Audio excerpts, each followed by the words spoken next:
To be honest, people are very good at deception.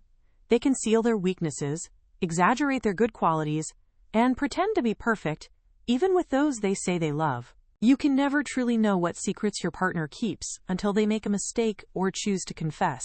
But Giju does not have that particular problem. This young woman is able to see the truth on her own. No matter what a person is attempting to hide, she can view it for herself directly in front of her. Giju was not particularly well known. She was an ordinary college student who had awful luck with romance and a history of poor boyfriends. However, things began to change. One afternoon, as she was heading to her playwriting class, she stopped just outside the classroom door. From within the room, she could hear two girls speaking. It seemed they were her friends. Initially, their voices did not sound unkind, but then the painful words came. One girl called her an idiot. They mentioned how Giju repeatedly entered contests, won them, and then gave all of her prize winnings to her current boyfriend. One girl also said that she attended the same high school as Giju, and this behavior was not new. Giju's history was well known. Back in high school, she assisted her boyfriend by completing his entire college application for him. During college, she was in a relationship with someone who was secretly dating another person at the same time. Every time, the situation was identical. They took advantage of her until she was no longer useful. Then they left. The girls in the room ended their gossip by agreeing Giju was simply pathetic. And the incredible thing was, Giju heard every single word they said from her position outside the door. And yet, she had no reaction. She just proceeded to send the most recent prize money she had won to her boyfriend, as she usually did. Another one of her friends finally arrived, which surprised her slightly. Everyone thought she would reveal her secret strategies for winning competitions, but honestly, no strategies were discussed at all. After hearing what they said, the only thing Giju wanted was to just go home. But her friend Sansoon was not going to allow it. She insisted and made certain to pull her into the classroom with her. At last, all four of the friends were sitting at the table. Giju asked them what it was they specifically needed to know from her. Rather than asking about her winning strategy, the other girls were only interested in one thing: what her plans were for the prize money. Giju informed them that she wanted to use it to host a dinner for the department. Nobody in the room believed her. They laughed and made fun of her, stating the money would go to her boyfriend regardless. Choi Mary, one of the more outspoken girls, pressed the issue. She questioned how long Giju believed this relationship would continue. It was then that Mary saw something strange. There was a new ring on Giju's finger. Even her true friend, Sansoon, appeared shocked. Was it a matching couple's ring she shared with her boyfriend? Naturally, the first question was about its brand, since it appeared very unique. Giju explained she purchased it herself from a street seller because she found it pretty. No one believed her story. Even her friend Sansoon looked at her suspiciously, certain her boyfriend Jim had instructed her to buy it.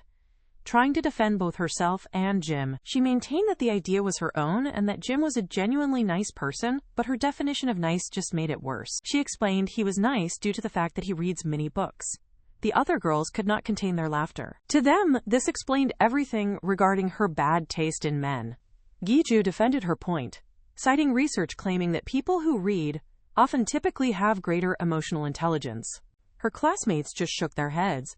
They made fun of her, asking if she had any actual standards for dating people. Then Mary interrupted again, as bold as always. She stated that some people are just born to be used. Giju was definitely one of those people. That comment finally pushed Giju too far. She slammed her hand on the table, prepared to argue. But before the situation could escalate, another student rushed into the room to make an announcement. A senior student named Hale wanted to buy dinner for everybody. The entire classroom erupted with excitement. Chairs were knocked over, books went flying, and the girls ran from the room in an instant. Giju remained frozen, shocked by how suddenly empty the room became. She went outside and saw her classmates all gathered around a tall senior. They were all gathered around him as if he were a famous celebrity. It turned out that this person was Hale, the legendary senior student. The professors constantly praised him, not only for his impressive talent, but also for his excellent character. In addition to all of that, he was also extremely handsome. Her friends sighed with admiration, saying he was the type of man who should set the standard for all boyfriends. But Giju disagreed, insisting her own boyfriend was good and treated her very well. Her friend would not change her mind. She reminded Giju that with such a cheap-looking ring, no one would believe her story about Jim. While she was on her way home, Giju replayed every comment in her mind. She did not understand why everyone disliked her new ring, or said bad things about her boyfriend. Deep in her thoughts, she was not watching where she was going. She accidentally bumped right into someone. Luckily, the person she ran into was not a stranger. It was Jim himself. Jim appeared concerned as soon as he saw how very upset Giju looked. She felt very surprised to find him standing there. But he told her that he came because she had sent him more money. He mentioned his plan was to scold her, but after noticing her sadness, the idea of scolding her was no longer important to him. He even said he wanted to give the money back and discuss things. But now his only concern was finding out what had happened to her. It was obvious that Giju was not as unaffected by the girls' comments as she had pretended to be earlier. She asked him directly if he also believed that she was stupid. She recalled how after her second terrible boyfriend left her, she was in a bad emotional state. It was Jim who supported her, and now she was attempting to repay his kindness. Ever since she was a child, Giju had despised the feeling of being indebted to another person.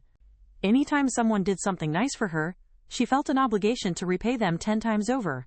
It seemed like a positive quality, but it actually destroyed her relationships. People went from feeling grateful to just taking complete advantage of her kindness. However, Jim appeared to be different from the others. He told her that because they were in a relationship, they were not strangers. Helping one another is a natural thing. She did not have to repay him. His words affected her deeply, and she found herself falling for him even harder.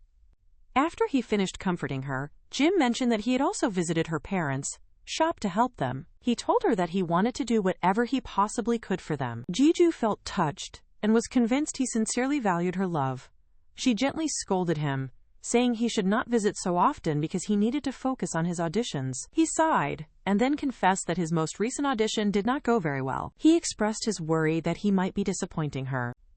Giju playfully cupped his face and assured him that it was not his fault, but the fault of the company. She continued encouraging him until he finally started to laugh again. She understood how hard he was struggling to follow his dream of being an actor, even with his parents' objections. This was the reason she had entered so many contests, using the prize money she won as a method to support him and express her love. A little while later, the two of them returned home together. When they saw there was no food in the house, Jim made the decision to go out and get her favorite meal. She made an offer to go along with him, but he insisted that she should stay home and rest. In her mind, Jim seemed completely different from every other person she had ever met before. She even began to consider giving him a larger part of herself. She started shopping online for lingerie, making a plan to surprise him on their 100-day anniversary trip that was coming up. She truly wanted to make him happy and was prepared to give him her virginity.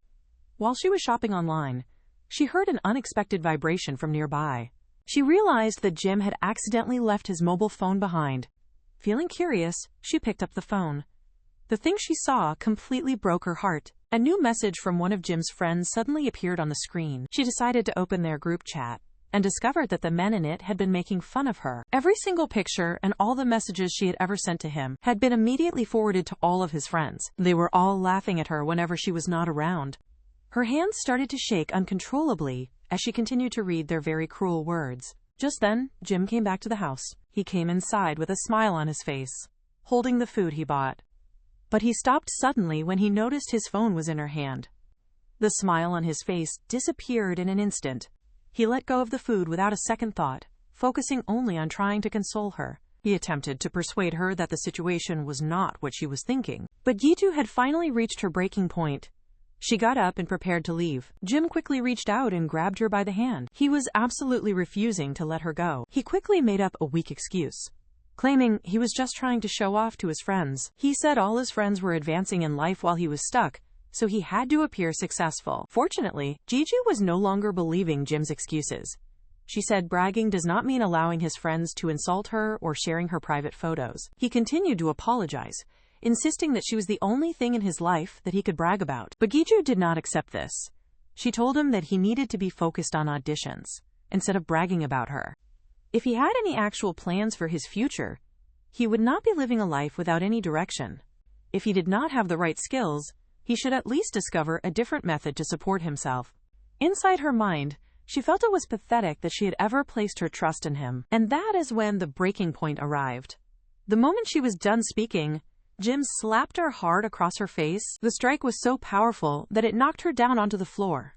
Giju was frozen in place, completely stunned. She could not believe it, especially after all that she had experienced. After dating so many terrible men, here was yet another one who was finally revealing his true nature. She completely ignored his false expression of looking pitiful. She stood up from the floor and turned around to leave. But Jim ran after her, attempting to make her change her decision. With fresh tears filling her eyes, Giju finally stopped moving. She said that everyone had told her not to trust him, but she decided to anyway. She really thought he was different. She called him a complete jerk, thinking about how happy she felt when they bought their matching couples rings. Filled with anger, she pulled the matching ring off of her finger and threw it as far as she could. She informed him that their relationship was over. Jim did not agree with this. He grabbed her very roughly and refused to let her go. They began to struggle, and during the chaotic struggle, he pushed her, causing her to fall down the stairs. Your heart would sink as she lay at the bottom, in complete despair. She began to think about her life. Why was she consistently so unlucky? Why did she always find herself in relationships with such terrible men? Even after making the same mistakes for years, nothing about her situation had changed. Her tears continued to fall down her face as she made a desperate wish. She wished that someone had shown her how to identify men like him. Perhaps then she would not have been so foolish. In a place that was out of her sight, the ring she had thrown away began to glow with a faint light. Some time passed. When Giju opened her eyes again, she discovered that she was lying in a hospital bed. She felt confused and very weak. She looked around the room and then she saw him. It was Jim. He quickly rushed to her side, acting as if he was very worried about her. He knelt down and apologized again and again, performing his typical pitiful act. But on this occasion, something felt different. Giju stared at him in complete shock, but it was not because of his repeated apology. It was because strange pink boxes had suddenly appeared, and they were floating all around his head. She began to read the boxes very carefully. They were not just random words. They were actually reviews. Still, she had to wonder if she was currently inside of a dream. Or perhaps she had hit her head much too hard during her fall down the stairs. Because she could now see, above the heads of everyone, floating pink stars that had words written next to them.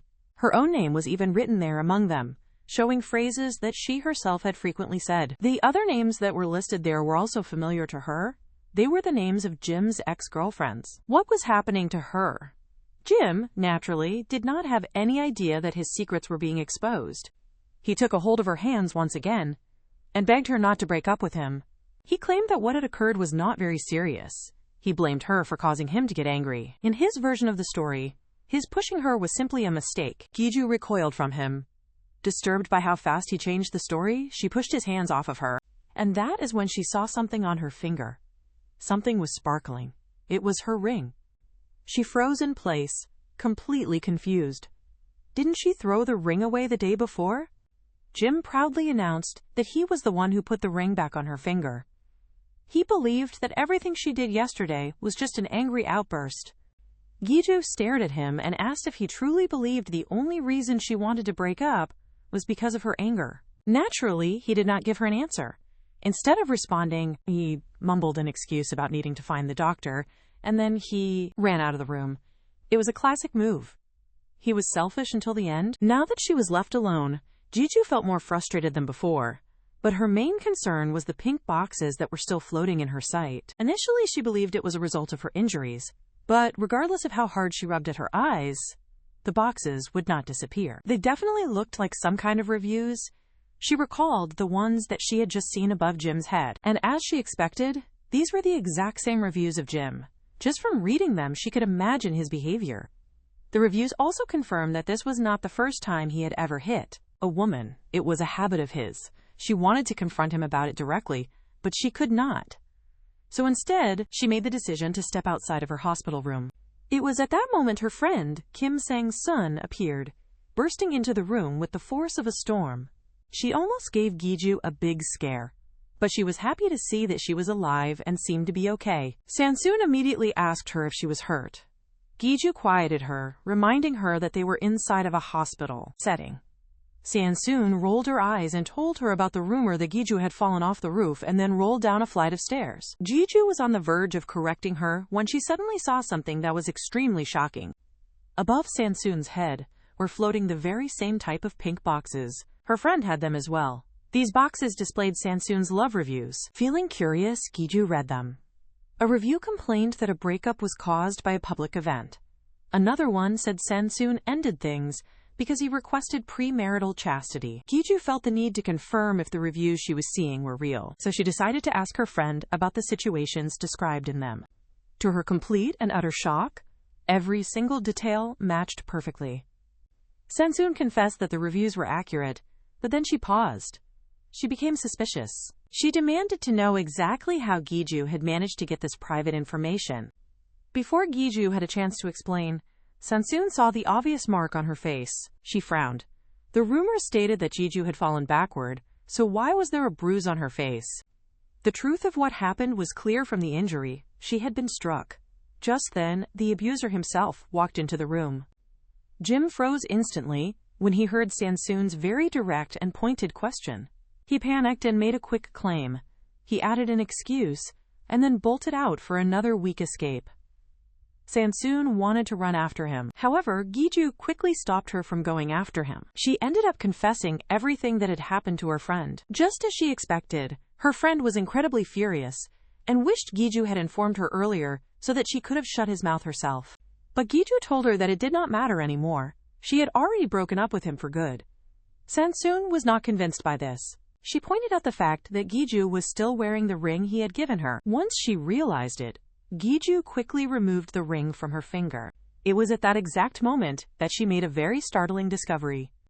When she was not wearing the ring, the pink reviews completely vanished from her sight. As soon as she put the ring back onto her finger, the strange pink boxes immediately reappeared. She tested this phenomenon several times. Off, then on, then off, then on. Every single time, the reviews flickered in and out of her vision. Sansoon just sat there and watched her in total disbelief, wondering if her good friend had finally lost her mind. Terrified, Giju threw the ring away from her, but then she panicked and immediately started running after it again. With the ring taken off, she could see nothing, but with it on, the reviews returned. She clutched it tightly in her hand. She wondered what in the world this object could be. Why was she suddenly able to see these very strange windows? Then she recalled what happened the previous night. In her despair, she had made a wish for a method to identify trashy men. It appeared that her desperate wish had actually come true. Next to her, Sansoon was clearly spooked by her friend's behavior. She moved away, muttering that she understood Giju's pain, but that she looked totally crazy while she was yelling at her ring. To be honest, Giju also thought that she might be going crazy. How else could any of this possibly be real? Shortly after being discharged from the hospital, holding the strange ring tightly, she decided there was just one place to go for answers: the shop where she originally bought it. On her way there, Giju unfortunately ran into none other than her ex-boyfriend Jimn. He was the absolute human definition of pure scum. He was trying to convince her that she had no good reason to break up with him. After all, he did apologize, didn't he? Giju wondered if she had been somehow possessed before to have ever fallen for his ridiculous act. Jimn made the claim that he simply could not live his life without her. And to be honest, he was not wrong. He literally could not survive without her money paying his rent and feeding him. She made sure to point this fact out to him. As was predictable, he became defensive, and she knew she needed to be much more forceful. Giju asked him if paying for his next month of rent would be enough money to buy her freedom from him. That remark wounded his pride. Jimn lifted his hand high, preparing to slap her a second time. Giju shut her eyes tightly, bracing for the impact, but the slap did not come. Instead of a slap, she heard a loud thud. When she opened her eyes, she saw that Jimn had accidentally crashed into another person. He had dropped the package he was carrying in the process, and that other person was none other than the senior Hale. He was the tall and incredibly handsome star of her entire department. Jimn attempted to maintain his tough guy persona for just another second, but just one look at Hale standing directly in front of him was all it took. He immediately started to panic. He pretended that he was taking a fake phone call, and then he bolted from the scene. He muttered that they were lucky he had another place to be. It was a classic coward's exit. That situation left Giju standing there all alone with her senior. She saw his package, which was now broken, lying on the ground, and she made a promise that she would replace it for him. But Hale did not seem to be bothered by the package. He was much more concerned by the scene he just saw. He also offered to walk her home in case Jim returned. It was then that Giju remembered all of Sansoon's constant praise for Hale. He was skilled, had a good character, an excellent reputation, and was also very handsome. Now that she was seeing him in person, she had to agree that all the rumors were true. But at the exact moment, she began to think that he might actually be perfect. Something suddenly appeared that turned her entire perception of him upside down. It was his love review. Giju simply could not believe what she was seeing. Sansoon, who never had good breakups, still managed to have a rating of 3.5 stars. Even Jim, who was an abusive loser, had a rating of 2.0 stars. So how in the world did this seemingly perfect senior have a love rating that was so incredibly low? And the rating itself was a shocking 0.5 stars. Her curiosity finally got the best of her. She moved a little bit closer to him to read the reviews, and the things she read almost made her collapse. Whatever information was written in those reviews, it was so bad that she found she could no longer even make eye contact with him. She hastily gave him his broken box back and repeated her promise that she would replace it. He just smiled and told her that he already knew who she was. Before she had a chance to panic, he explained that he had seen her name printed on banners that were hung all around the campus. Then he formally introduced himself. They shook hands after he had properly introduced himself to her. Still, it was obvious that he was concerned about the incident that had just occurred with Jim. Giju attempted to dismiss it and assured him that Jim was only an ex-boyfriend, but inside she was dying from embarrassment. He did not seem to be convinced by her explanation at all. His eyes noticed the matching couple's ring that was still on her finger, and he told her that she should take care of her own personal business first. She quickly tried to cover for herself, claiming she was only passing through the area and visiting the toy store that was nearby. Of course, because almost being slapped by an ex-boyfriend in a public place is a very normal stop on your way to a toy store. She was aware that if she confessed the truth that she and Jim bought couples rings here, she would look like an absolute fool. Before she could make the situation any worse, Hale's friends arrived at that moment and he departed with them. Giju knew the whole situation must have looked completely ridiculous. She was wearing a couple's ring while insisting that Jim was her ex. But she had no time to think about that now. She had to find out what was happening with this ring, so she went directly to the shop where she had purchased it. To her complete and total shock, the owner of the shop denied that he had ever sold a ring like hers. Even as she insisted that she purchased it just last week, he claimed that he could not remember the sale. She departed from the store feeling more confused than before. What was going on? The shop denied selling the ring.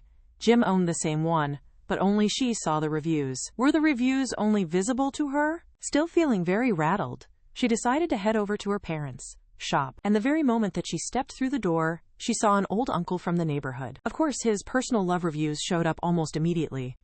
And we will just say that the things she learned about his various fetishes were extremely disturbing. After that uncomfortable experience, the fiasco with the neighborhood uncle, the situation did not improve at all. The very next love review that Giju saw belonged to the man who owned the local hair salon. And let's just say that his particularly high libido was not information she ever wanted to know. When her own parents appeared shortly after, Giju could not handle it any longer.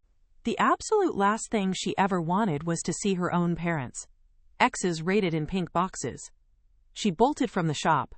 When she was back at her school, she felt completely drained.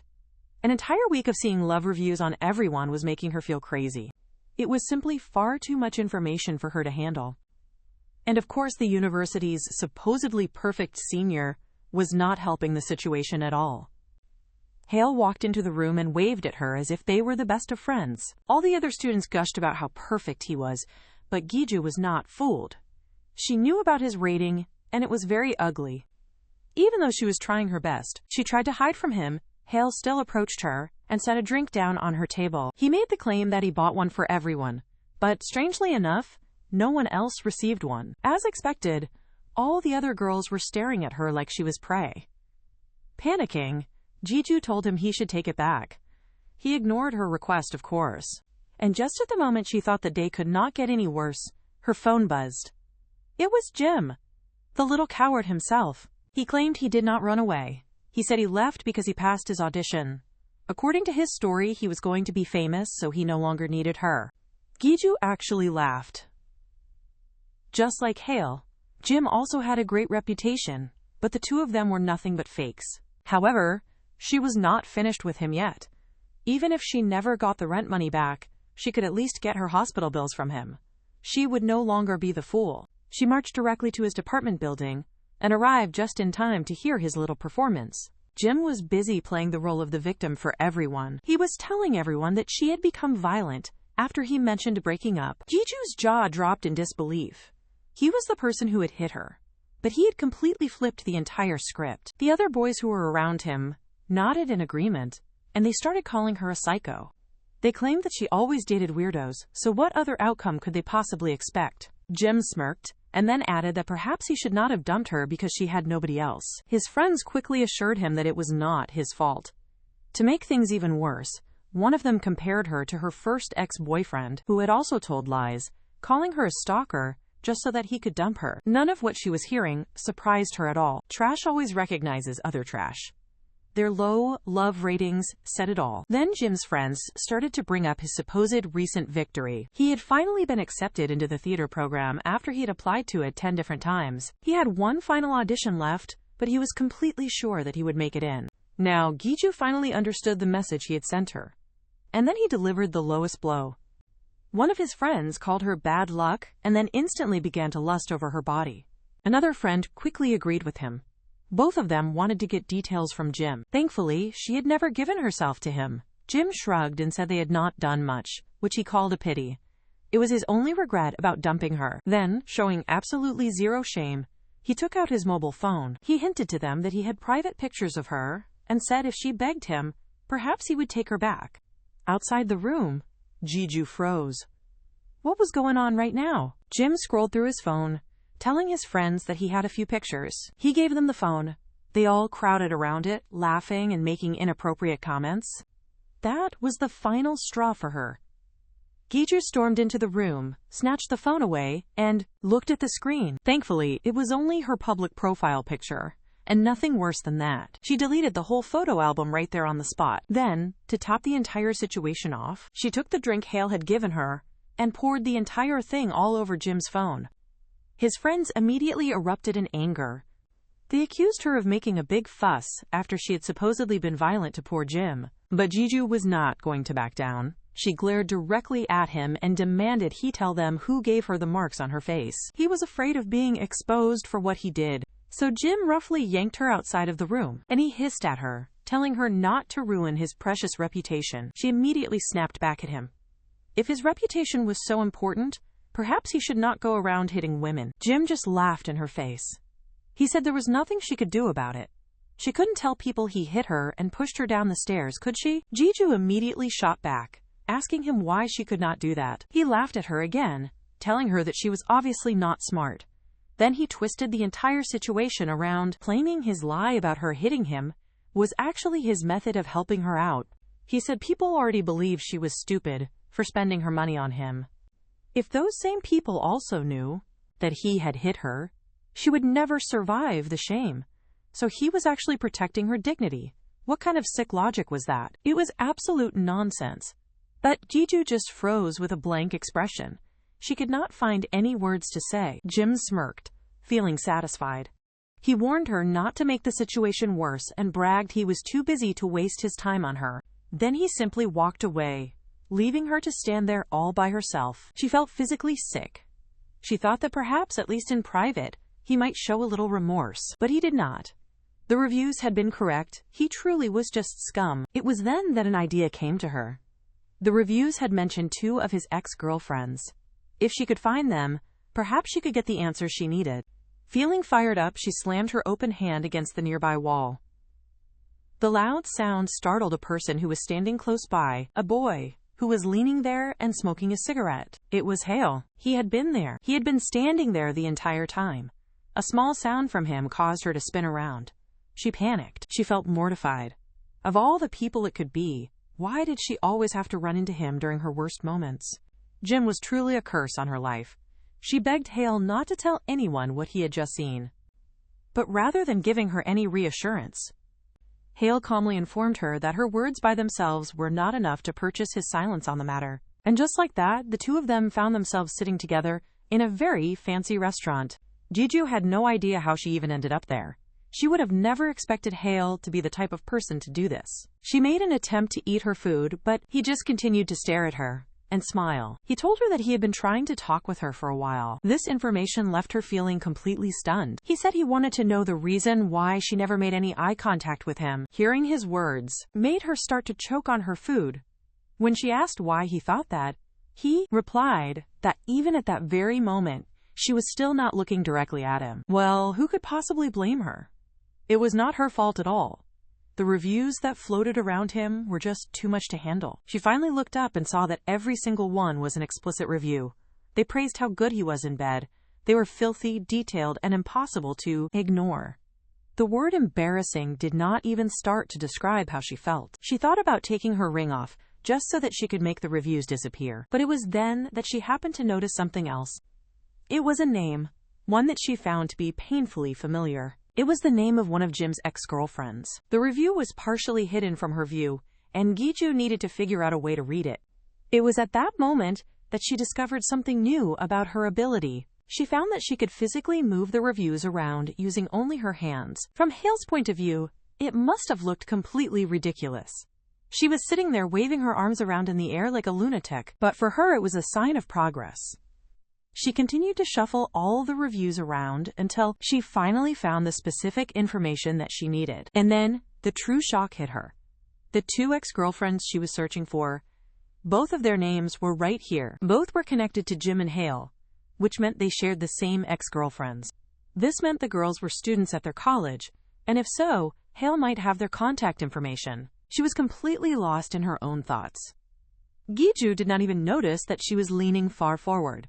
Her chest was now pressing directly up against his own. It was not until he said her name that she became aware she had her hands on his chest, and her chest was in his face. Feeling mortified, she jumped up like an Olympic high jumper.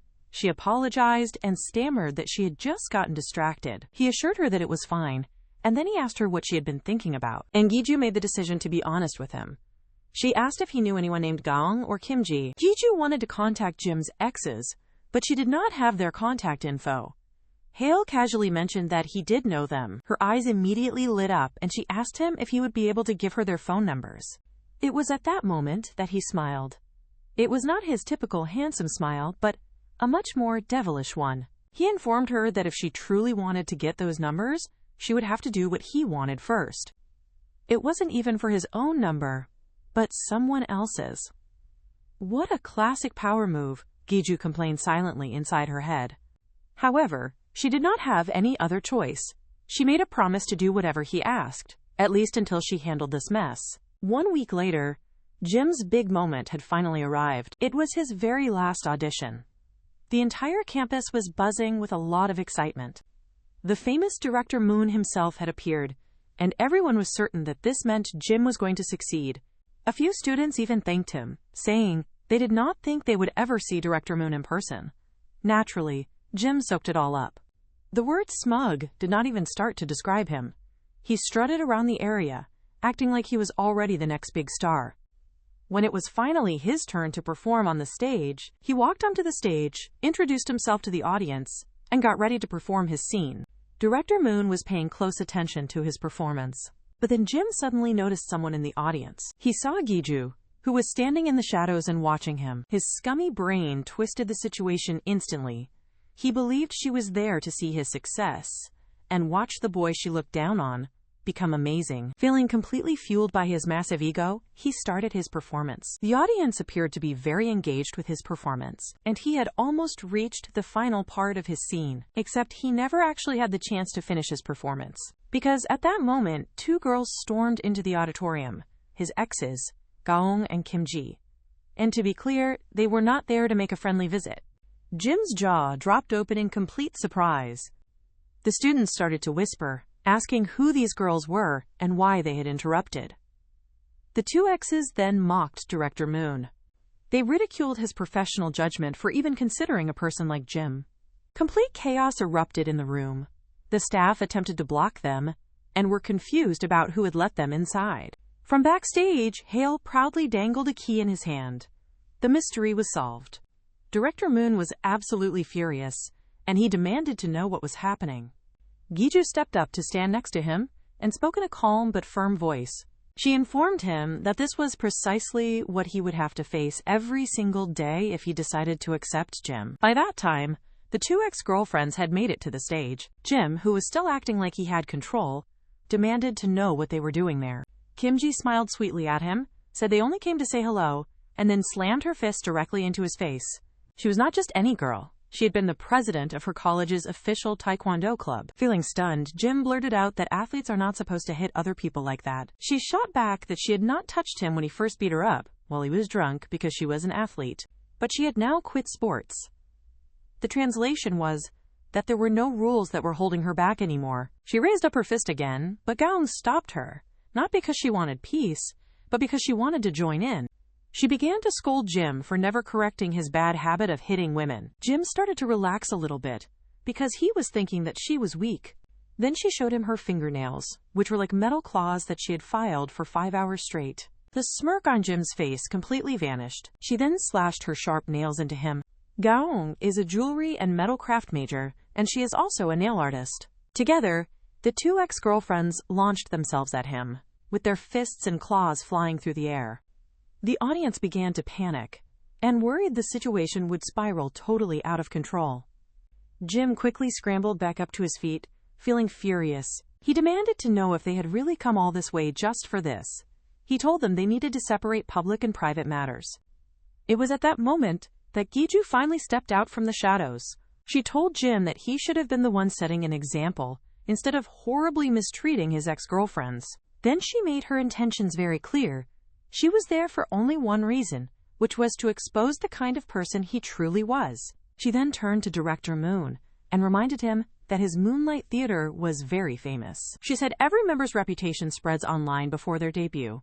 She mentioned past scandals, noting how choosing the wrong person once brought backlash to the company. If Jim were to be accepted, history would only repeat itself. Because in this industry, popularity is not just about talent, it is also about reputation. Director Moon was proud of being cautious. For him, an actor's personal life mattered just as much as talent. So Giju asked directly, did he plan to cast someone as problematic as Jim? Of course, Jim was not going to stand there and let her accuse him.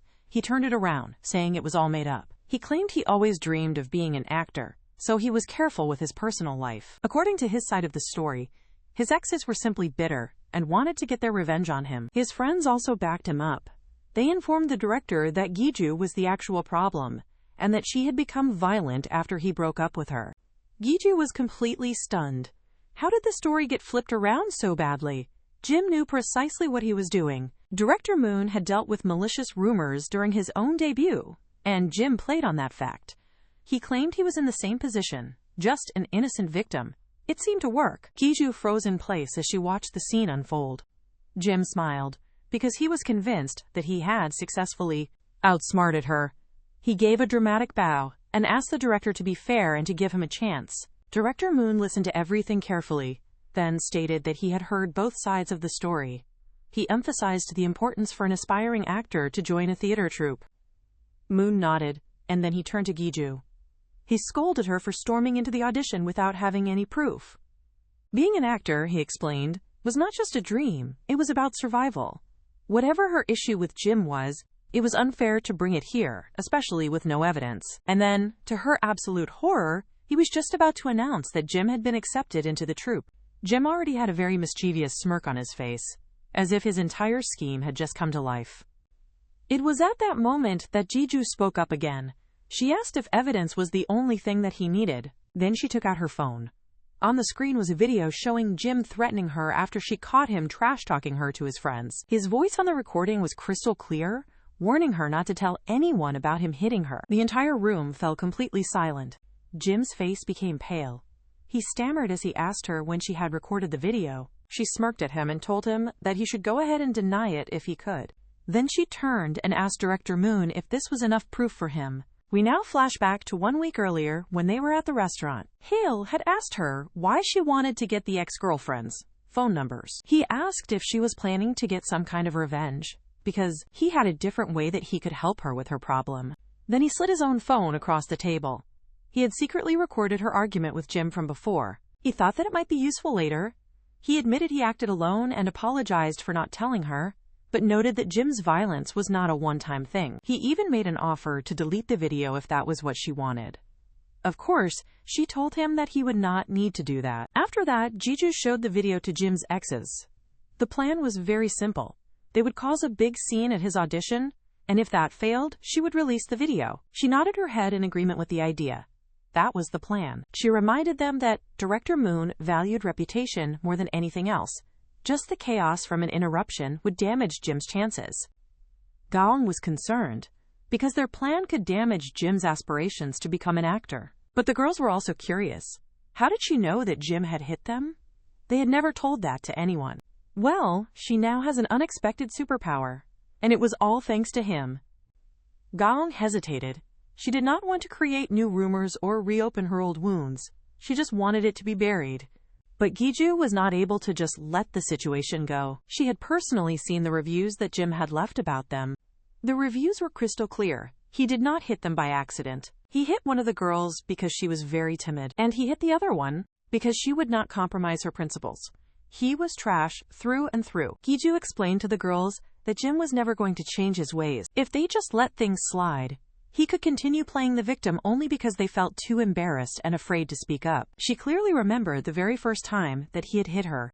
The sting of the pain, the betrayal, and the shock were all still fresh in her mind.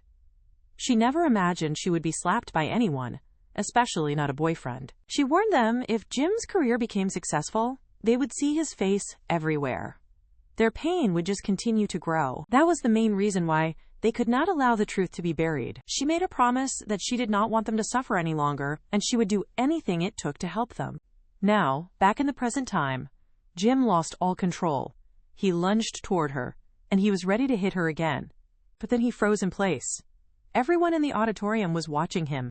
Director Moon's voice suddenly cut through the complete silence of the room. He said that he would remember Jim's name, because there was absolutely no chance, not by luck or by any mistake, that Jim would ever be able to join their troupe. As Director Moon walked out of the room, Jim turned toward Giju, and he was filled with rage. He yelled that she had completely ruined everything for him, and that he had worked so hard, only to have her steal his opportunity. He then grabbed her in a very rough manner. Giju, feeling stunned, asked him if he actually believed that this was her fault.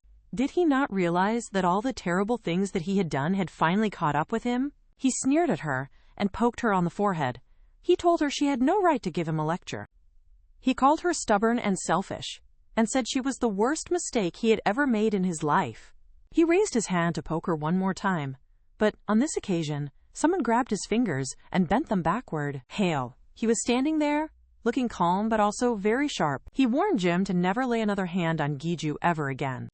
Jim growled that Hale had no right to interfere, and demanded that he be released immediately. Before the situation could escalate, Giju stopped Hale. She told Jim that she did not care what he said. He could spend his entire life blaming other people, but he had no right to blame her. She also added that even from a person like him, she was able to learn a very valuable lesson. Karma will always come back to you in the end. Trash like him was not something you should hold on to. It was something you should crush and then throw away. Many days had passed, but the incident that took place in the auditorium was still the most popular topic of conversation. The students could not believe their beloved Jim had revealed that particular side of himself. With him taking a leave of absence in his final year, his entire acting career was essentially over for good. Of course, Giju was not safe from all the gossip. People whispered about her habit of always choosing to date trashy men. Some people admired her courage for exposing him in front of Director Moon. Others claimed she was wrong to drag a petty issue into the public. But Giju did not care about the gossip. She did not regret what she did. If it weren't for the reviews, perhaps she would have remained quiet. But now that she was able to see the truth, silence was no longer an option. A part of her really wanted to throw the ring away. It reminded her far too much of Jim. But then she had to wonder, without the ring, how would she be able to see people's love reviews? Now she had come up with a brand new plan. She would use her ring to filter out all the trash and find a person who was truly worth her time. Not who she thought was good, but who the reviews proved was good. That way she could finally have a perfect relationship. She promised herself that she would not even look at people who had low ratings. She knew better now. So why was she, at this moment, lying tangled up in bed with a certain topless senior student? This was the same senior who had some of the worst love reviews that she had ever seen in her life. To explain this situation, we will need to rewind the story by about an hour. While on her way back home, Giju was cornered by one of her classmates from her playwriting class. The girl demanded to know when she was going to treat the team to a meal for winning the award. The girl wanted it that day. She also added that a rumor was going around that anyone she dated was doomed, and this would be the perfect chance to clear her name. Before Giju had the opportunity to answer her, her phone buzzed with a notification. It was a notification about a package delivery. Her package had just now been dropped off right at her front door. It was not an ordinary package. It was a sexy lingerie set she had ordered for her 100-day trip with Jimn. Her blood ran cold. She was no longer in the mood to speak with anyone. Without saying a word, she ran off, completely ignoring her teammate. She had to get that package before somebody else saw it. When she was back at her apartment, panic set in. The package was not there. She looked on the front step, in the corners, and even on the small ledge near the door. Nothing. She was angry at herself for buying that for a jerk like Jimn, and then she finally saw the problem. Her apartment number was 401, but she had mistakenly written 402 instead. That was brilliant. Now her sexy lingerie had been delivered directly to another person's home. Expecting the worst possible outcome, she walked over to Unit 402. There was no box outside. She searched all around, even looking in the socket by the door. Still nothing. This meant her neighbor probably took it inside. She almost had a breakdown. Who takes a package without even checking the name on it? Her only comforting thought was that the neighbor would not know what was inside unless they decided to open the box. Because she had no other choice, she rang the doorbell, and that is when the door opened. It revealed her college senior, Hale, who was shirtless and dripping wet from a shower. Giju's mind went completely blank. Why was he here? Why did he have no shirt on? More importantly, why was he not shirtless more often? That last thought was mine. He also looked very surprised. He asked her why she was at his apartment. Giju tried to respond to him, but her brain felt like it had turned into static. When he saw she was flustered, he smirked and asked if he needed to keep standing outside. Then he invited her to come inside. Inside, she sat as stiff as a board, hoping that he had not opened the package yet. Her eyes quickly looked around the room until she finally saw it. The box was half hidden by a table. Meanwhile, Hale casually walked around, still without a shirt, totally unaware of the chaotic thoughts inside her head. He asked her if she was there because a package had been delivered to him. She nervously said yes, and then explained that she lived next door and had written down the wrong address. He told her that a package did arrive for her, and then he pulled it out. Giju almost jumped for it, feeling ready to escape, but he lifted it up out of her reach. He told her he wanted proof that it belonged to her. She insisted that it was hers, but then he took out his phone. He explained that he had also ordered something recently. As far as he knew, the box might be his. He said that she should show him her order details. Of course, she was not able to do that. How could she possibly explain that she had ordered lingerie? When she refused to show him, he suggested the obvious solution. They should open the box to check. Giju nearly fainted because she was so embarrassed. She attempted to stop him, but in her panic, she pushed him too hard. They both slipped and then fell onto his couch. After things settled, she realized she was lying directly on top of his bare chest. Hale grinned, and then he teased her for being so very direct with him. Her face was red as she quickly got up and started apologizing to him. Her nightmare became even worse when he looked down at the underwear. It was scattered on the floor, and he repeated his comment about her being quote. Feeling mortified, Giju rushed around to grab her things. She insisted that she did not usually wear items like that. It was only for a special event. Hale asked if the special event was for her ex-boyfriend's preferences. Or maybe it was for a new boyfriend. Giju's face turned bright red as she insisted it was not like that. She grabbed her things, feeling desperate to leave. When she reached the door, Hale casually told her that he would see her again later. She froze in place. Later, he explained a notice was in the group chat. A dinner was being held to celebrate her recent award, and she was the one paying. Her eyes went wide.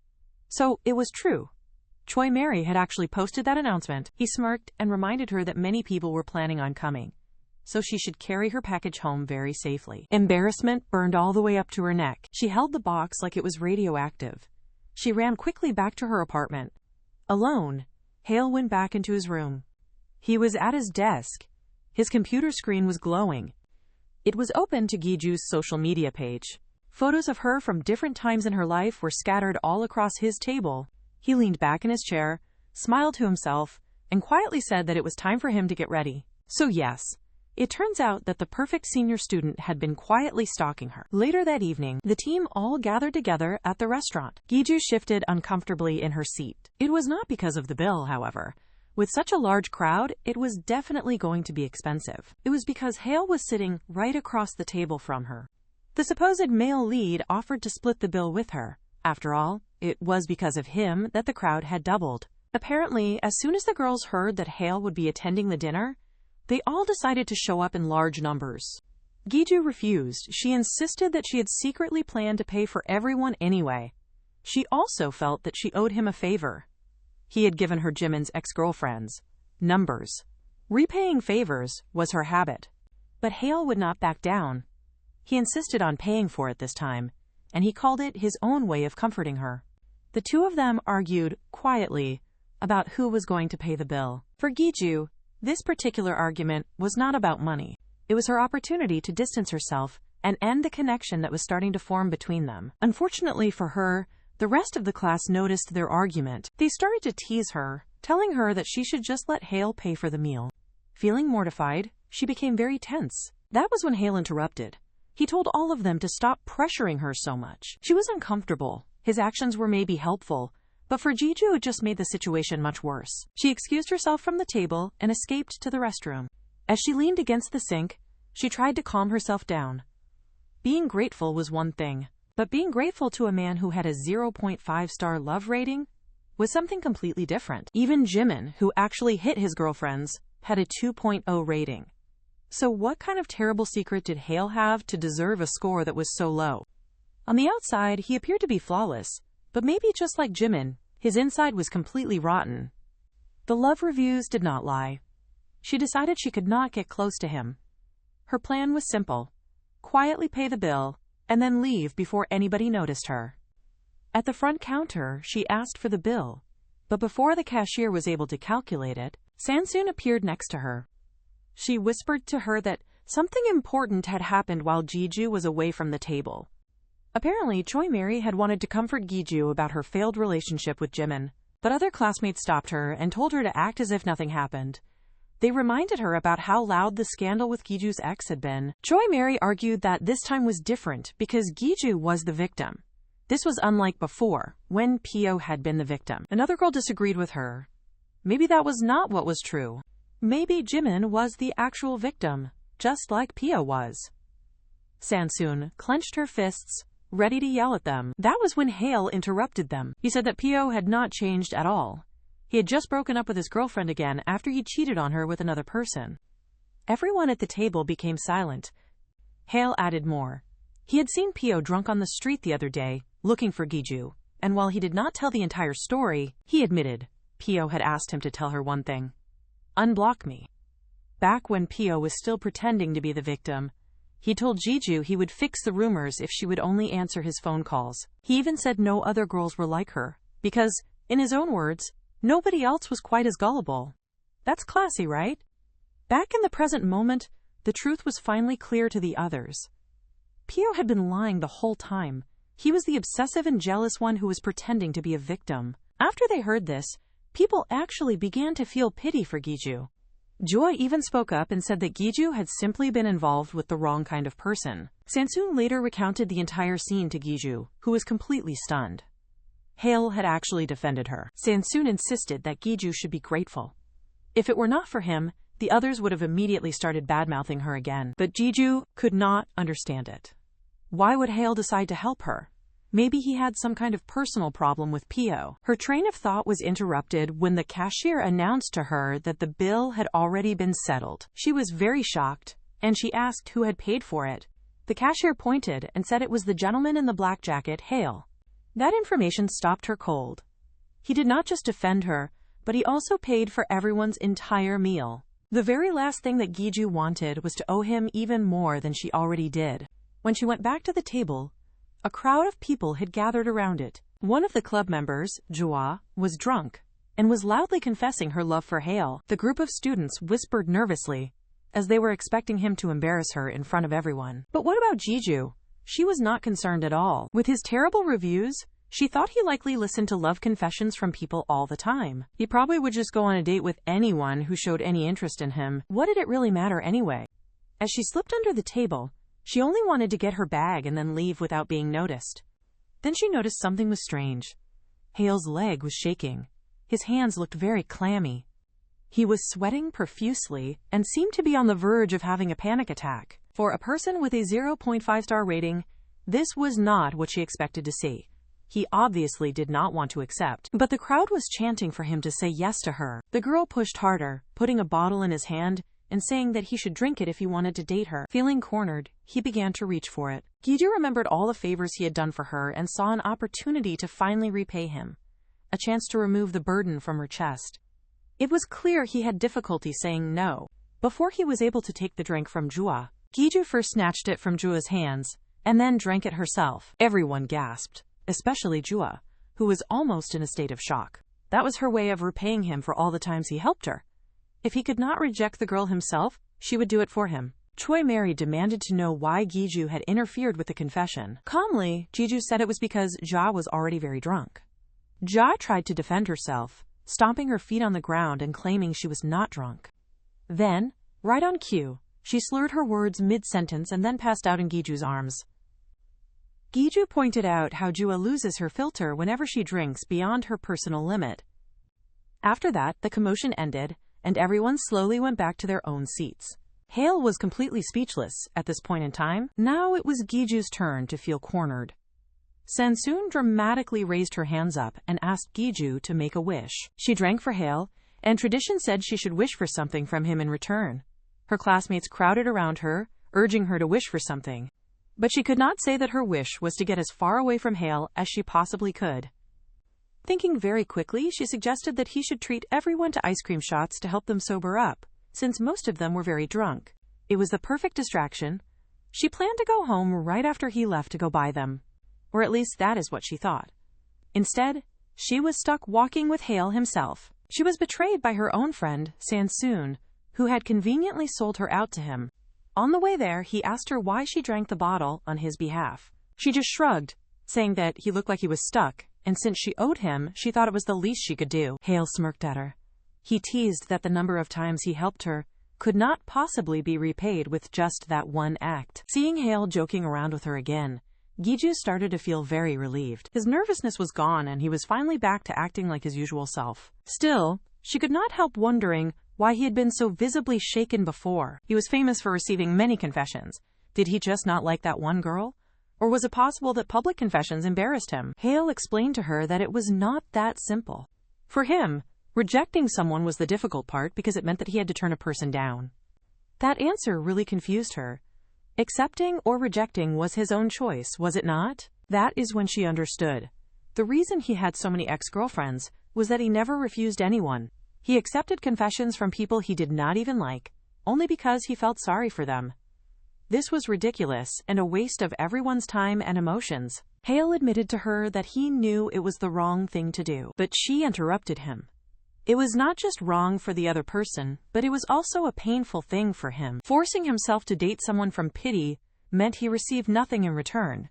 At least the other person felt the joy of dating someone they liked. He was left with nothing. Hale blinked, looking a little bit stunned. Sometimes, this girl really surprised him with just how sharp she could be. She was not at all like the first impression that he had of her. He thought about the very first time that he had ever seen her. It was at her family's restaurant. He had stopped there to have a meal, with his phone pressed to his ear. He was talking with his professor about Giju's award-winning theatrical play. The professor wanted to know if he knew her, but of course he did not, because he had been on a leave of absence. By coincidence, his eyes happened to see her name written on the stand. It was where her parents had chosen to display all of her awards. At that exact same moment, she had quietly served a homeless man their restaurant's special dish. But as soon as she walked away, the old man pulled a single strand of hair from his own head. He dropped it into his bowl and then started to make a big scene. He claimed that the food was dirty. He then refused to pay for it. Giju quickly rushed over to him and started apologizing. She told him that he did not need to pay for the meal. He could just come back another time, and they would give him another bowl. The man was flustered and struggled to find the right words to say. As if he was overcome with guilt, he suddenly ran off. And instead of feeling any relief, she looked very worried, convinced he was uncomfortable, or maybe unwell. However, her worry did not last for very long. Her mother stormed over and hit her on the back. She scolded Giju for always giving free food to those kinds of men. Giju tried to explain there was hair in the food, but her mother pointed out the obvious fact that the hair did not even match her own. She warned her daughter to stop covering for people like that. That was Hale's very first impression of her. A fool. A person who was willing to take a loss just to protect other people. Back in the present, Giju pulled him from his thoughts, asking what he was thinking about. He quickly apologized to her, and then paid for their items. They had their ice cream in their hands. As they were walking back, she asked him what his first impression of her actually was. She wanted to know what he had found was lacking in her. After all, each time they had met, she was caught in some kind of embarrassing situation. Maybe the problem was actually her. Hale did not like hearing that. He told her she should stop saying things like that. There was nothing at all wrong with her. She was perfectly fine as a person. She should not be blaming herself for the strange actions of weird men. He then added one more thing. He said he wanted to take back what he had said before about her being smart. Then, he started to walk ahead. After he took a few steps, he noticed she was not following him, and stopped. Why was she not coming along with him? Giju did not answer him. All her life, other people had made her feel like she was always the problem. Yet here was this strange senior, a person who barely knew her, telling her there was nothing wrong with her at all. And somehow that felt very comforting and touching to her. Giju suddenly began to cry, which completely startled Hale. He rushed over to her, panicking. He asked her if something was wrong. He also asked if he had messed up again. Through her tears, Giju quickly told him it was not that. She was just caught off guard. Someone she did not expect had comforted her, and it moved her deeply. Then something strange happened. A glowing bar suddenly appeared in front of him. Giju blinked, completely stunned. Reading the words on it made her jaw drop open. It read, "Affection level increased. Affection level increased." What was this, some kind of dating game? And who was writing this stuff? Before she could fully process that, another box appeared. This one announced that there was new information about Hale. Giju stared at it, confused. Who even wanted this information, and what kind of update could it possibly be? Her question was answered right away. A new screen appeared, and it revealed who Hale's next romantic partner was going to be. And to her complete and utter horror, the picture that was staring back at her was her own face. Yes. According to this strange system, she was destined to become Hale's next partner. Standing on the sidewalk, Giju looks flustered and confused, questioning the meaning of being a target. As she faces Hale, her mind races, trying to understand what he could possibly be targeting.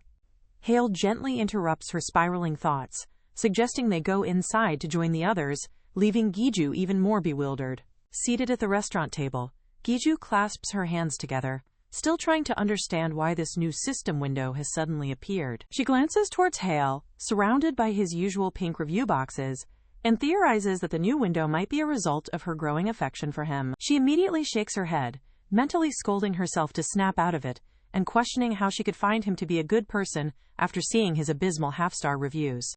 Overwhelmed with frustration, she lays her head on the table, lamenting how easily she is swayed by a single comforting word, despite having all her flaws exposed. She sits up, deciding that ignoring the target notification is the best course of action and that she must avoid Hale at all costs. To emphasize her resolve, she aggressively stabs at the fries on her plate, convinced that no good can come from getting any closer to him. Her friend Sang-sun startles her by suddenly asking what she means by a target. Sang-sun points accusingly at Giju, who quickly improvises a lie, claiming it's merely a topic for a university project. Sang-sun seems skeptical, asking if it's for Professor Lim's class and noting that he's busy mentoring freshmen this time. Giju's interest is immediately piqued at the mention of the highly respected Professor Lim and the mentoring program. Sang-sun adds that the professor is normally too busy for such things, which makes Giju excitedly wonder if joining would grant her rare one-on-one feedback. Sang-sun reacts with exasperation, chiding Giju for only thinking about the feedback when mentoring is supposed to be a volunteer activity. Sang-sun explains the mundane tasks involved, recalling how she fell for Ji-hoon's intellectual charm and ended up dating him during her mentoring experience last year.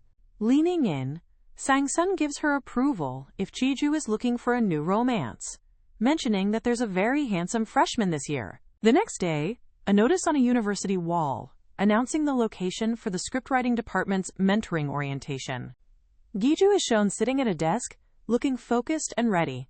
A sign for the mentoring OT highlights Professor Lim Guangyin's name, calling him the heart of the scriptwriting department, and comparing his class registration to a frantic ticket sale. The orientation room is packed with students, and one girl whispers to her friend, asking if it's true that Senior Hale is coming. Giju, sitting nearby, overhears their conversation and is visibly surprised. The girls in front of her confirm they signed up immediately upon hearing Hale would be there, leaving Giju utterly shocked. She wonders to herself why a wealthy and popular senior would bother volunteering to babysit freshmen. The classroom door slides open, and a pair of stylish sneakers steps into view. The person confidently walks to the front of the room. It's Hale, who greets the class with a calm, "Hello, everyone." He formally introduces himself as Yan Hae-il and explains he will be assisting Professor Lim with the mentoring program. He informs the class that the professor is running late and that he will be taking attendance in his place. The classroom buzzes with the excited whispers of the female students. Hale begins to call out names from the attendance sheet. He pauses for a brief, almost imperceptible moment before calling the next name. He calls out, "Gong Giju." As the students in front turn to look, Giju answers that she is present. He starts to say her name again, "Giju, you." He then extends his hand out towards her desk. He finishes his sentence, remarking that she also signed up and that it would be nice to work with her, leaving Giju speechless. He offers her a friendly handshake. However, before Giju can respond, Jua, the blonde student, eagerly intercepts, shaking his hand instead and declaring that she also looks forward to working with him. Hale appears momentarily surprised by the interruption. Professor Lim finally arrives and begins the orientation, noting that it's the largest turnout in the program's history. He explains that the mentoring program is a department tradition where upperclassmen help freshmen adjust to university life. He announces that, thanks to the high number of mentors this year, a one-to-one mentoring system is possible, while Hale looks on from the side. The professor outlines the mentors' responsibilities, which include helping with a university-wide competition at the end of the month. The moment the orientation concludes, a group of female students immediately surrounds Hale. They eagerly ask him for a meal and for advice on an upcoming competition.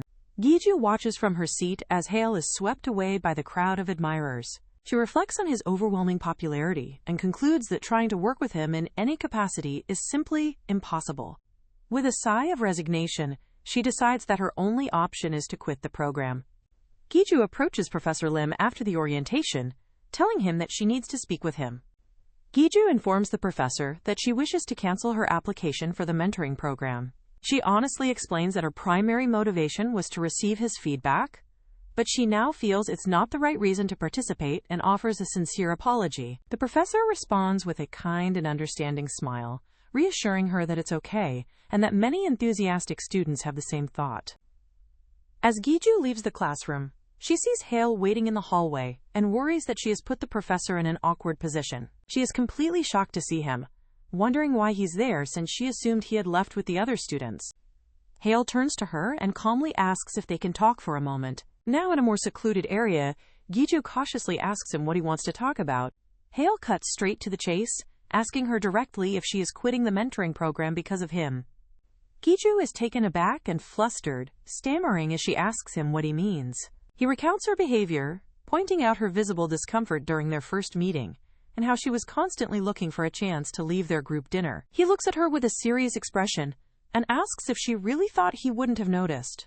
Giju is stunned by his perceptiveness, realizing he's not just the kind, go-with-the-flow person she thought he was. He takes a step closer to her, closing the distance between them. He acknowledges that it must be awkward for her, since he has repeatedly witnessed her embarrassing encounters with her ex-boyfriend. He then requests that she not trouble the professor, who is an unrelated party, because of her personal discomfort. Giju is shocked, internally questioning if he truly believes that is the reason for her aversion to him. She thinks to herself that the real reason is the swarm of terrible reviews she can see floating around him. Deciding it's time to end the misunderstanding, she resolves to be direct. She looks him in the eye and confirms that yes, she is uncomfortable with him.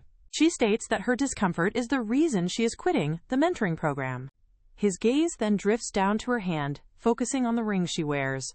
He interrupts, observing that the ring's design is rather crude and doesn't seem valuable enough for her to wear out of sheer attachment. He looks at her intently and asks if she is still holding on to regrets about her past relationship.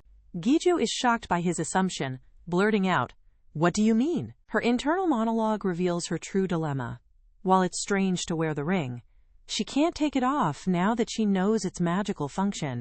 Pointing emphatically at her finger, she explains that she wears it there only because it doesn't fit on any of her other fingers. In a swift movement, Hale grabs her hand, stopping her rant. Giju stares up at him, her eyes wide with shock and confusion at his bold words and actions.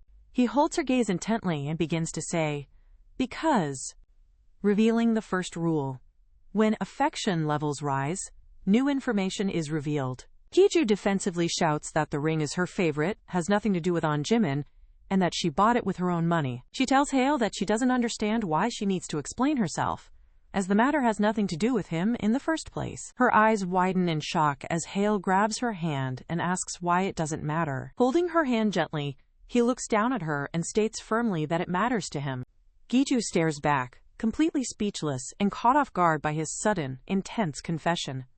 Hale holds her gaze, a soft expression on his face as he begins to explain why it matters to him. Still held in his grasp, Giju looks up at him, her cheek smudged with a small mark, as the moment hangs between them. Their intense exchange is suddenly broken when Jua calls out Senior Hale's name from off-screen. Jua appears, explaining that she's been searching for him and that the others grew tired of waiting and left. Turning to Jua with a charming smile, Hale apologizes and explains he was just asking Giju to join them. He then turns the question to Giju, asking if she would be okay with joining their group, effectively putting her on the spot. The scene shifts to Giju sitting uncomfortably at a table with Hale, Jua, and another student, lamenting that she missed Hale's explanation and now feels completely out of place. Jua remarks that it's nice for them to get together and that she has a question for the seniors, which Giju prompts her to ask. She curiously asks if it's true that many people start dating their partners during the mentoring program. With a thoughtful smile, Hale says that he has never dated through mentoring before, and then turns the question directly to Giju. Caught off guard, Giju stammers as she begins to answer. A flashback begins, showing a man's hands on a library table as he greets Giju for the first time. The flashback shows a younger Giju, blushing as she recalls meeting a senior she nicknamed Leopard during her own mentoring experience. Back in the present, Giju scowls at the memory of her delusion, thinking that Jua hasn't changed at all, just as her phone on the table begins to vibrate. Jua notices the call and gets up, telling Giju to stay seated while she gets it. Hale takes the opportunity to ask Giju if her ideal type is someone who reads a lot of books. Giju looks away bashfully and clarifies that it's not simply about reading a lot. When Hale asks for clarification, she explains that it's more about what a person is reading. Hale listens intently, as she elaborates that you can learn a lot about a person from their choice of books. Giju immediately becomes flustered, berating herself for over-explaining and quickly adding that it's not the only factor she considers. She nervously continues, saying she just finds it impressive when conversations flow easily with someone who is well-read. Hale suddenly slumps forward, resting his head on the table with a sigh. He looks up at her with a gentle smile, laying his head on his arms as he tells her his head feels heavy because there is so much in it. Giju is utterly baffled by his strange and flirtatious behavior, wondering what is going on with him. Hale maintains his soft, playful gaze, leaving Giju to wonder what he could possibly be talking about. She can't help but blush at his unexpected and charming comment. Their strange moment is interrupted yet again by a new voice calling out Yeon Hale's name. A friendly young man with reddish-brown hair, Gi-hyun, approaches their table and asks if they came to eat. He explains that he is treating his junior academy mates to a meal and gestures for his two younger friends to say hello. Gi-hyun playfully winks, asking Giju and Hale if they came alone and when they got so close. Giju panics and frantically denies it, pointing to the empty chairs and insisting that they came with everyone else. Hale calmly tells Gi-hyun not to jump to conclusions, while Gi-hyun shrewdly observes that Giju seems uncomfortable around Hale. Jua returns with a tray of food just in time to see Gi-hyun, happily greeting him and unintentionally ruining Giju's attempt to clear up the misunderstanding. Gi-hyun greets Jua back, while one of his shy juniors peeks out from behind him. The junior whispers something into Gi-hyun's ear, causing Gi-hyun to look intrigued. Gi-hyun laughs, calling his friend's whispered comment cute, as Giju watches the interaction from her seat. Jua looks annoyed at the suggestion, wondering if they are talking about her, but she admits to herself that she has the time. Gi-hyun then turns to Giju and asks if she is free to join them as well. Giju hesitates, replying that she doesn't really have any thoughts on the matter. Gi-hyun places a friendly hand on her shoulder, encouraging her to come out and have a nice meal with the boys. Giju flinches at the casual touch, inwardly questioning his forwardness and how they became so familiar. From across the table, Hale firmly removes Gi-hyun's hand from Giju's shoulder, calling him Hyung. Just then, a handsome blonde man intercepts, grabbing Gi-hyun's hand and saying that he'll go order first. Gi-hyun reacts, asking the blonde man if he's crazy for interlocking their fingers, while his friend teases that it's because he likes him. As Gi-hyun tells his friend to stop, Giju watches them, wondering if the blonde man intentionally created the distraction to help her. The blonde man gives a polite bow towards Giju's table before he and Gi-hyun walk away. A full shot showcases the handsome blonde man, who carries a stylish sling bag. Giju watches him leave, an expression of surprise and awe on her face. As she stares, the familiar pink stars of the love review system materialize around the blonde man. She looks at his rating with wide-eyed shock. His reviews are a perfect 5 stars, with one ex-lover simply writing, "Perfect love." Giju reflects that ever since she got the ring, she has seen many people's reviews, but she has never encountered one like this before. As he walks away, she marvels at the fact that someone with a perfect score from an ex actually exists. Gi-hyun returns, once again encouraging Giju to join their meeting and telling her not to worry about her recent breakup. He advises her to find a new connection quickly, causing Giju to clench her fists in her lap with discomfort.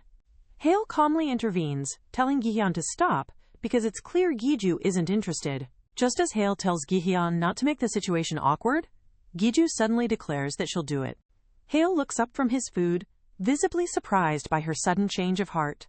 With the memory of Hale's terrible reviews fresh in her mind, she announces that she will participate in the meeting. She thinks to herself that while she doesn't intend to date right away, she can't pass up the chance to meet someone with a 5-star rating. Later at a group meeting, Giju and Jua are now seated across from the blonde man and his friend. Jua cheerfully kicks things off, suggesting they point to the person who made the best first impression on them. Giju is taken aback by the suggestion, pointing out that they haven't even had a proper conversation yet. Jua playfully dismisses her concerns, telling her not to be old-fashioned and to just choose based on looks, since conversation can come later. Giju sweats nervously, realizing with a jolt that this is her very first group meeting experience. Across the table, the 5-star man smiles at her, his perfect rating glowing above his head, as Jua begins the countdown. He maintains a confident, charming smile as Hwa calls out the number 1. On the count of 3, Giju decisively points her finger at him. Giju declares that she will go on the blind date. Gi-hyun erupts in celebration, throwing his arms in the air and promising to arrange the details. As the boys leave, Giju reminds herself that she has no immediate plans to start dating anyone. However, she can't ignore the allure of Mo Min-jae's perfect 5-star perfect love rating. Clutching her magical ring, she reaffirms her decision, convinced that this is a once-in-a-lifetime opportunity she cannot afford to miss. From across the table, Hale watches her with a cold, intense glare. He abruptly pushes his chair back and stands up. Without looking at her, he announces that he is leaving for a meeting with the professor. Giju looks up in surprise, confused as to why he is leaving when she thought he had invited her out to eat. Hale stands silently for a moment, his back to her, before turning to leave without another word. Giju watches his retreating figure, completely bewildered by his sudden change in demeanor. Her confusion deepens as another female student unexpectedly joins Hale at the counter.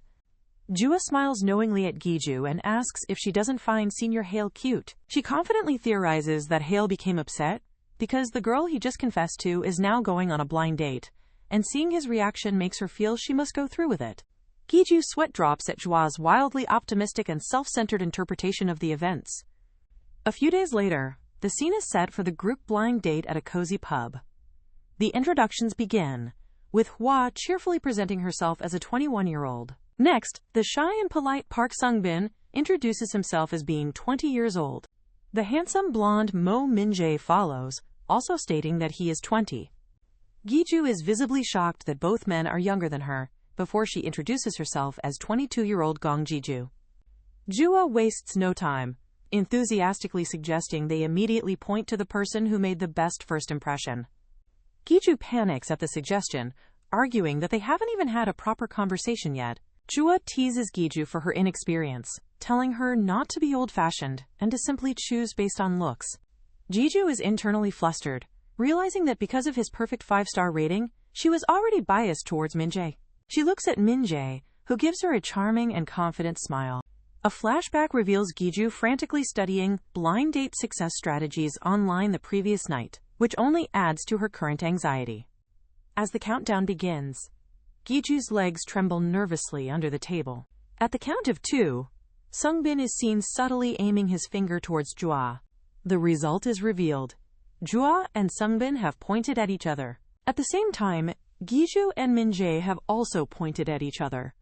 Min-jae smiles, his finger aimed directly at a surprised Giju. Overwhelmed with shock and relief, Giju can hardly believe her strategy worked. Sung-bin suggests that now that they are paired up, they should split into 2 groups. Jua happily agrees, teasing Min-jae for his choice and thinking to herself that she prefers guys who are interested in her anyway. Min-jae turns to Giju with a warm smile and asks if she would like to go somewhere else with him. Giju agrees and asks if he has a destination in mind. Their second location is revealed to be a quiet, well-lit bookstore. Giju is surprised by the choice, thinking it's a wholesome and unexpected spot for a date. As they browse, Min-jae encourages her to drop the formal language, pointing out their 2-year age difference. Giju is flustered by the request, but he playfully presses her until she agrees. She finds herself intrigued by how naturally and smoothly he leads their conversation. Min-jae then asks if she has read the latest work by the author Hwaeon. Giju's face lights up as she excitedly confirms Hwaeon is her favorite writer, delighted that they share a common interest. She asks him which of the author's books is his favorite, sharing that hers is Sound of the Sea, only for him to reveal his is different. He leads her to the romance and web novel section of the store. With a smile, he pulls a book from the shelf, holding up a copy of Crazy Love Slave. Giju's expression turns to one of pure shock and disbelief. She asks him if that book is truly his favorite. He confirms it is, calling it his life's book, and the one that introduced him to the world of web novels. A flashback begins, showing Giju at a small party celebrating the publication of her first web novel. Her proud parents hold up copies of Crazy Love Slave as they congratulate her, much to her embarrassment. Her mother reminds her not to downplay her work, as it would be disrespectful to the readers who will connect with it emotionally. In another memory, a high school classmate is seen crying while reading her book. A teacher confiscates the novel, scolding the student for crying over Crazy Love Slave. A younger Giju looks on from her desk, a blush of pride on her face. The narration reveals that the thrill of seeing a reader enjoy her work was something she consistently mistook for romantic love. It is revealed that her former mentor, Panther, was the first boy she fell for after seeing him read the book she had left in the library. Another memory shows her ex-boyfriend recommending her own book to her during a group project. He praised its emotional depth, unknowingly recommending the author's work back to her. The narration concludes that all of her past relationships, including the one with Jimn, began in this exact same way. Back in the present, Min-jae happily recommends the book to her, praising its warm writing style. Giju feels a sense of dread, as if she is trapped in a recurring pattern. Min-jae notices her pale face and asks if she is okay, remarking that she looks like she has a fever. Giju looks up at him, blushing, as she internally confronts the truth about her secret ideal type. Flashbacks show her friends and Hwa teasing her for her consistent and seemingly poor taste in men who simply read books. The memory of Hale asking about her ideal type also flashes in her mind. Giju realizes that her true ideal type is not just someone who reads a lot. As Min-jae looks at her with genuine concern, the book, Crazy Love Slave, held in his hand, she understands. Her true, unspoken ideal type is someone who genuinely likes her stories, As Giju processes this revelation, Min-jae suggests that they leave, since she doesn't seem well. Her mind races. He is someone who perfectly matches her ideal type and is also vouched for by a perfect 5-star rating. She grips the strap of her bag, convinced she cannot let this chance go. Believing this is a fateful opportunity, she calls out Min-jae's name. She looks him in the eye and boldly asks for his phone number.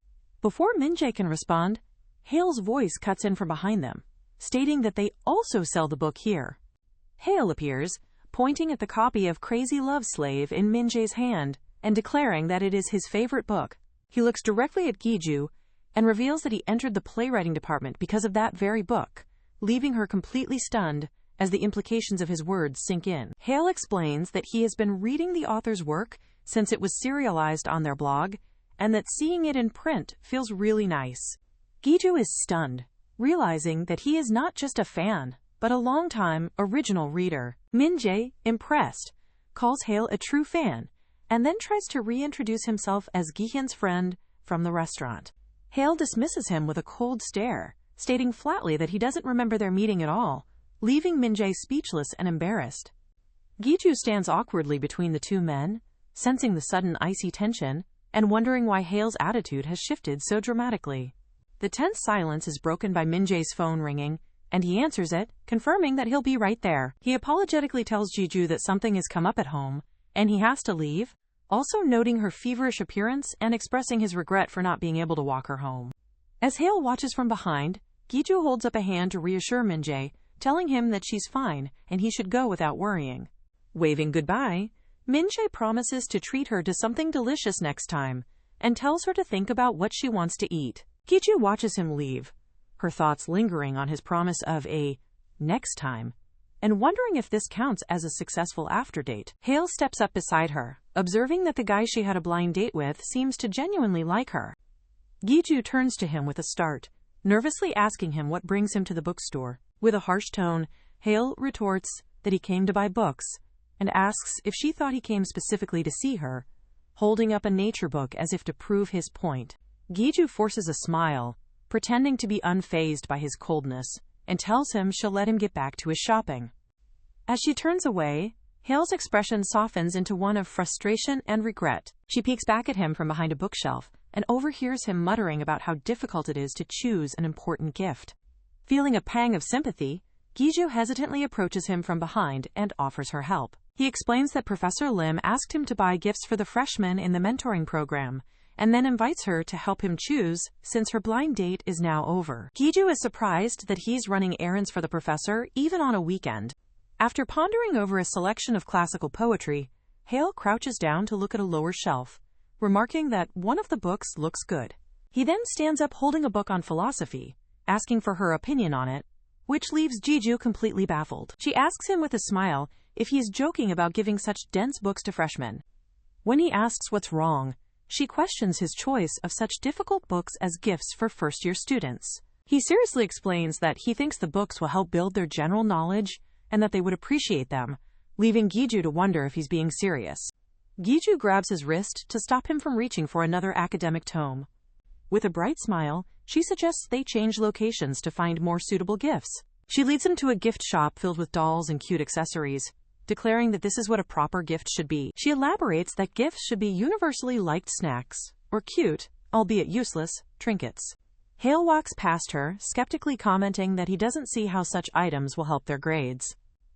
Giju watches him browse, noticing that despite his practical objections, he is putting a lot of effort into choosing a good gift. She picks up a cute, green dinosaur keychain and wonders where the price tag is. Suddenly, a large, plush paprika with a blushing face is thrust in front of her. She lets out a terrified scream, completely startled by the unexpected object. Catching her breath, she yells in disbelief at the strange, plush toy. Hale appears from behind the shelf, holding the paprika plush and asking with a gentle smile if she doesn't think it's cute. She tells him he startled her, as he explains that he found the paprika cute and wanted to show her. She questions how he could find it cute and holds up her dinosaur keychain, insisting that something like this is what's actually cute. She smiles as she playfully dangles the keychain in front of him. He examines the dinosaur closely and asks if she really thinks this is cute. He dismisses her choice, stating she has unique taste and that the paprika is clearly way cuter, much to Giju's exasperation. He then playfully suggests giving the paprika to the freshman as their gift. As Giju browses another shelf, the paprika plush sits ominously on a stack of books behind her. Hale stands by the counter, a small, amused smile on his face, as he secretly purchases the dinosaur keychain. Later that evening, Giju tells Hale that he doesn't need to walk her all the way home. He insists on it, saying that since she helped him pick out proper gifts, it's the least he can do. As they stand outside her building, Giju turns to go inside, bidding him goodnight. He calls out her name, causing her to turn back around. He holds out his hand, revealing the little green dinosaur keychain in his palm. He explains that it's a thank you gift for her help and tells her to get home safely, reminding her that she said it was cute. Later that night, Giju is tucked into bed, looking thoughtfully at the dinosaur keychain. She wonders how he could remember something so trivial and questions if his attentiveness comes from dating many girls. She buries her face in her blanket, flustered by how unnecessarily sweet he can be. The next day at the university, a female student shouts Giju's name down the hallway. The student confronts Giju, pointing at her and demanding to know if she is really dating Senior Hale. Giju is completely baffled by the accusation and asks her what she is talking about, as the student explains that rumors of them being on a date over the weekend are everywhere. Another student joins the conversation, trying to clarify the situation with Giju.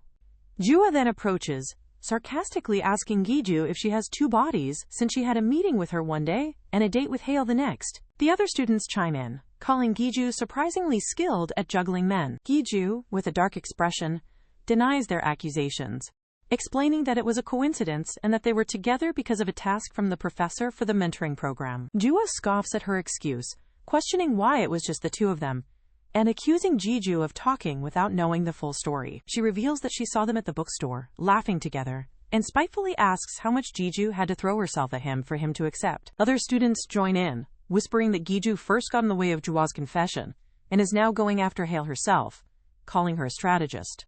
Jua looks Giju in the eye and smugly asks how she managed it, asserting that there's no way a senior like Hale would have asked her out first.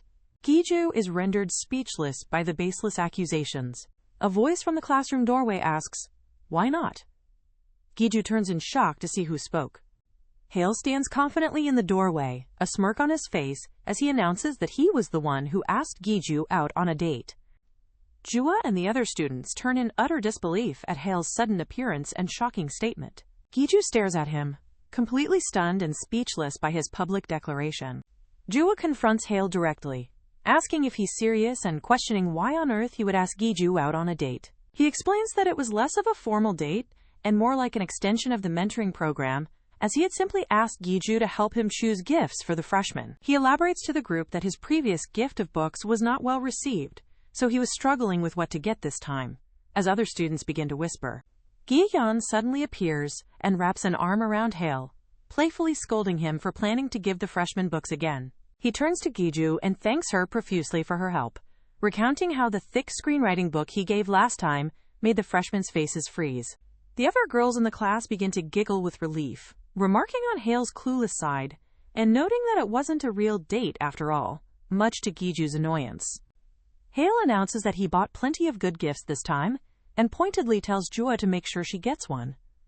Jua blushes, completely flustered and pleased by the personal attention from him. She swoons at her desk as Hale walks over to where Giju is sitting. He asks if he can sit next to her, and a startled Giju quickly agrees. With just a few simple words from Senior Hale, the chaotic and tense atmosphere in the classroom completely dissipated. Giju looks down at her hands folded in her lap, realizing with a sense of resignation that she has once again ended up relying on his help. She turns to him and quietly thanks him for clearing up the widespread misunderstanding. Hale looks at her with a soft expression and replies that if she is truly thankful, she should consider having a meal with him sometime as a way to repay him. After a moment of hesitation, Giju thinks to herself that he's not as bad as his reviews suggest, and quietly agrees to his offer. A sign for the playwriting department mentoring program marks a new day. Giju stands nervously outside the department office, where the mentor-mentee pairing results are scheduled to be announced. Peeking inside, she sees a crowd of students gathered around a list, which she correctly assumes is the official seating and pairing chart. A close-up of the list reveals a new one-on-one pairing system, and to her surprise, she is assigned to be the mentor for Mo Min-jae. Giju takes her assigned seat, hoping for a calm and easygoing mentee. The girls seated in front of her begin to gossip excitedly about an incredibly handsome guy who has just arrived. They identify him as the son of two famous actors, Kim Min-young and Mo Jae-chan. His eyes immediately lock onto Giju, showing a flash of recognition. Giju looks up, her eyes widening in complete and utter shock. In a moment of mutual surprise, they both point at each other, questioning the other's presence. Giju asks Min-jae why he is there, the realization dawning that he is a student in their university's playwriting department. Min-jae is equally stunned, confirming that he attends the university and realizing that the seat she is in is his assigned spot, which means she is his mentor. They both marvel at the incredible coincidence of being paired together in the mentoring program. The girls in front of them continue to whisper, wondering why someone with his looks and family connections would choose the playwriting department over acting. Giju overhears their loud gossip and looks visibly annoyed, wondering what they are talking about. Professor Lim arrives with Hale, who is carrying a large box, and gets the session underway. He announces that the purpose of the meeting is for everyone to get acquainted and to distribute the prepared gifts. The professor asks Hale to hand out the gifts, and he readily agrees. As Hale distributes the items, the mentees swoon over him, commenting on his celebrity-like aura and the abundance of handsome people in the program. As Hale makes his way down the aisle, the professor proudly informs the class that Senior Hale personally selected each of the gifts. He looks directly at Giju and announces to the entire class that she was the one who helped him. Giju blushes deeply under the sudden spotlight, as the professor enthusiastically asks for a round of applause for her as well.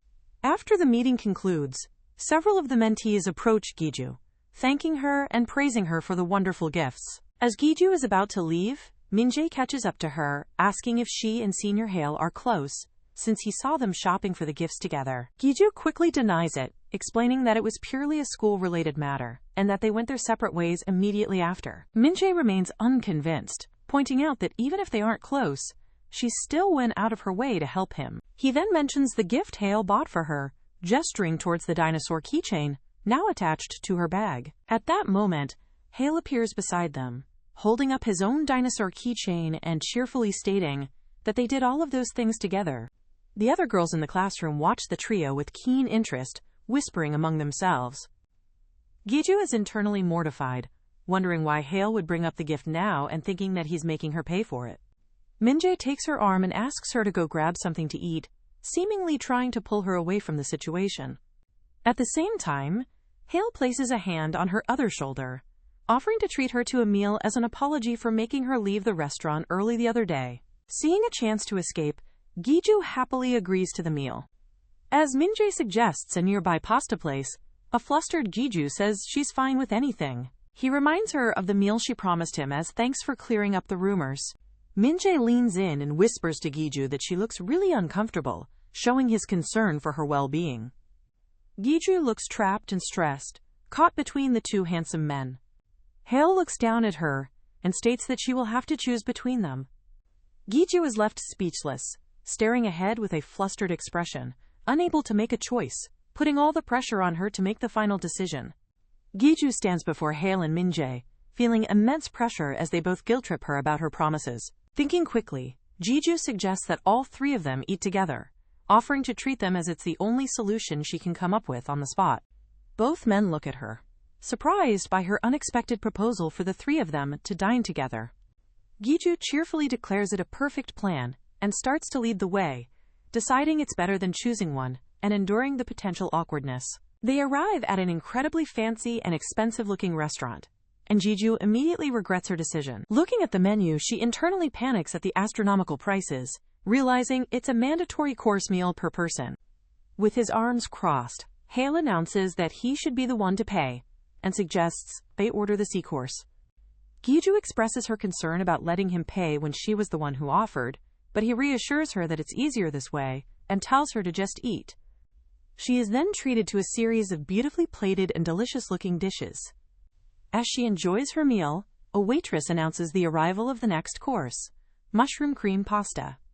A large plate of pasta is placed in front of her, and Giju's face falls as she realizes with dismay that she didn't notice the dish contained mushrooms. Min-jae asks her if she doesn't eat mushrooms, and she explains that it's not that she can't, but she dislikes the texture. He kindly offers to pick out all the mushrooms for her, but she politely declines, feeling embarrassed. She is touched by his thoughtfulness, marveling at how even his smallest actions reflect his perfect 5-star rating. Meanwhile, Hale discreetly signals to a nearby waiter. As Min-jae proudly announces that he has finished picking out the mushrooms, a waiter simultaneously places a brand new, mushroom-free dish in front of Giju, while Min-jae tries to offer her the pasta he just cleaned. Giju is confused, stating that they didn't order another dish. Hale calmly explains that he asked the kitchen to prepare their fastest dish for her, and confirms that she is okay with tomato pasta. Giju is stunned by Hale's extravagant gesture, realizing he ordered a whole new dish just for her, even after Min-jae had already helped. With 2 perfectly good plates of pasta in front of her, she enthusiastically declares that she will just eat both. She begins to eat with gusto, taking large, energetic bites of the pasta. Min-jae expresses his concern that she'll make herself sick, while both he and Hale tell her she doesn't need to force herself to eat what he picked out.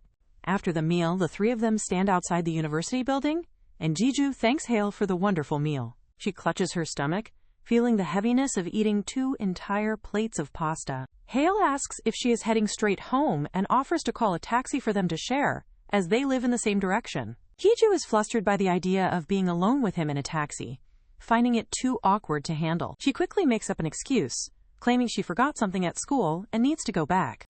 Min-jae chimes in, saying that he also needs to return to the school. He tells Hale that they will head out first and that he should get home safely. As they walk together, Min-jae explains that he had wanted to ask her something during their meal, but couldn't because of Hale's presence. He then asks her if she would like to go watch a movie with him.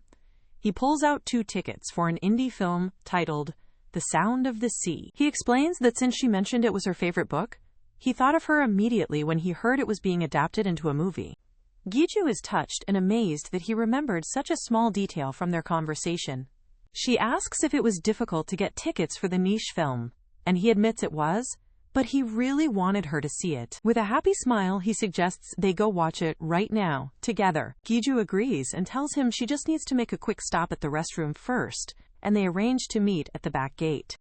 Giju is seated in the passenger seat, asking Min-jae in surprise if he has a car. Her mind reels at the fact that a 20-year-old owns such an expensive car, confirming the rumors about his wealthy actor parents.